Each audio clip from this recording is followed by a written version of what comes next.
حضرت امام اعظم ابو حنیفہ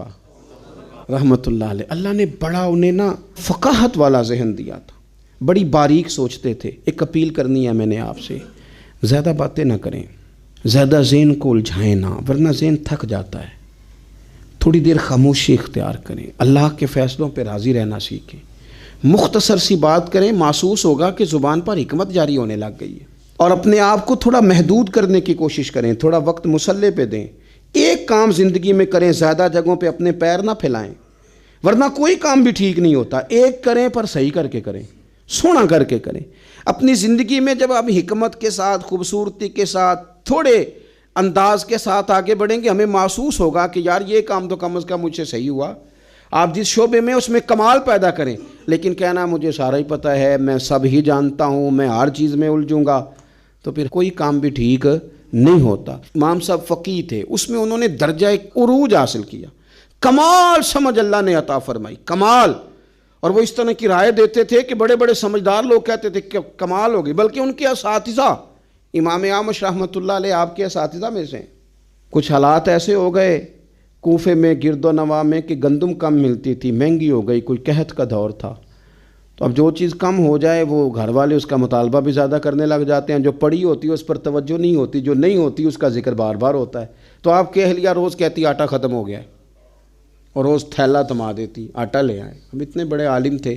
2 4 5 دفعہ تو وہ گئے، پھر اب ہر جگہ سے ملتا بھی نہیں تھا، تو انہوں نے پھر تھمایا تھیلا، تو سمجھایا کہ نہ اتنا تنگ کرو، تھوڑا گزارا کرو، سب کے ساتھ ہی حالات ہیں۔ وہ پھر انہوں نے کہا تو غصہ بھی بندہ ہو جاتا ہے، تو غصے میں کئی دفعہ ہم ایسی بات بھی کرتے ہیں جو بعد میں ہمارا خیال ہوتا ہے کہ نہیں کہنی چاہیے تھی، یہ ذرا زیادہ ہو گئی یار، خود پچھتاوا ہوتا ہے، مانے چاہے نہ مانے، احساس ہوتا ہے کہ یہ جملہ تیز نکل گیا، نہیں کہنا چاہیے۔ تو امام صاحب اتنا ناراض ہوئے اپنی اہلیہ سے کہ کہنے لگے آج کے بعد تو نے تھیلا تھمایا نا آٹے والا یا آٹے کا کہا تو تو یہ 3 طلاقیں، تو فارغ ہے میری طرف سے۔ بڑھاپا ہے، اتنی عمر ہے، اتنے سخت بات کہہ دی، اہلیہ رونے لگی۔ امام صاحب بھی پریشان ہو گئے، بعد میں انہوں نے پیغام دیا اب کرنا کیا ہے، کہنے لگے کچھ سوچتا ہوں۔ آپ کی اہلیہ کو پتہ تھا کہ امام اعظم ان کے شاگرد ہیں، ہمارے بڑے فرما بردار ہیں۔ انہوں نے نا 1 2 دن کے بعد پیغام بھیجا کہ اب آٹا بھی ختم ہے، کہنا بھی ان کو ہی ہے، اور انہوں نے بڑی سخت بات کر دی ہے کہ اب کہا تو 3 طلاقیں۔ تو امام صاحب سے مسئلہ پوچھا کہ اب بتائیں کرنا کیا ہے، پیغام بھی انہی کو دینا ہے، شوہر بھی میرے یہی ہیں، پردہ دار عورت ہوں، کسی سے بات بھی نہیں کر سکتی، اور انہوں نے کہہ دیا اگر آٹے کا میسیج دیا تو 3 طلاقیں۔ تو امام صاحب کہنے لگے میری استانی سے، میری اماں سے جا کے کہو، مشکل بات ہی کوئی نہیں، استاد جی کو کہنا نہیں آٹا لے آئیں، کوئی ضرورت نہیں، جب وہ سو رہے ہونا تو آٹے والا تھیلا ان کے کرتے سے باندھ دیں، اٹھیں گے تو خود ہی سمجھ آ جائے گی کہ آٹا گھر میں ختم ہے۔